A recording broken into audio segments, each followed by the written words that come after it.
नमस्कार मित्रांनो, रोटी कपडा मकान न्यूज चॅनल आणि संघटनामध्ये मी गणेश सुनावणे तुमचं हार्दिक स्वागत करतो. मित्रांनो, हा व्हिडिओ पाहिला असेल तुम्ही. आज माझी गाडी व्यवस्थित नव्हती, त्याच्यामुळे मी सध्या ॲटोने ट्रॅव्हल केलं. मला पनवेल या ठिकाणी जायचं होतं, तर मी माझ्या इकडून काही शेअरिंग ॲटोज जातात आमच्या हायवेवरून, तर मी ॲटो पकडली. तर मित्रांनो, तुम्ही बघताय की त्या ॲटोमध्ये कसं कोंबून 4-4, 5-5 माणसं नेली जातात, जे की ऑफिशियल RTOचा रूल आहे की कोणत्याही रिक्षामध्ये, ॲटोमध्ये हे फक्त 3 प्रवासी प्रवास करू शकतात मित्रांनो. पण इकडे या सर्व कायद्यांना फाट्यावरती मारून इकडे धंदा केला जातो. 20-20, 30-30 रुपयासाठी लोकांचा जीव हा मुठीत घालून लोक प्रवास करतात.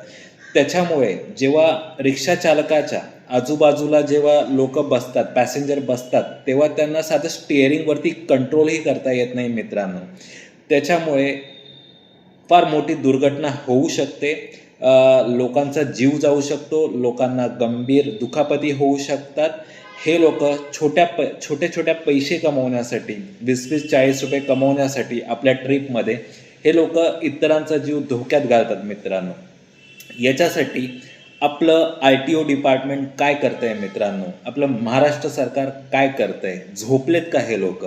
लोकांच्या जीविताशी सर्रास खेळतात हे लोक इलिगली जे 5-5 पॅसेंजर बसवले जातात त्या रिक्षामध्ये, जे की प्रवासी क्षमता असते 3ची. तर याच्यावरती RTO आणि महाराष्ट्र सरकार यांनी काळजी घ्यावी. जो व्हिडिओ बघताय मित्रांनो, तो आहे पनवेल क्षेत्रामधील.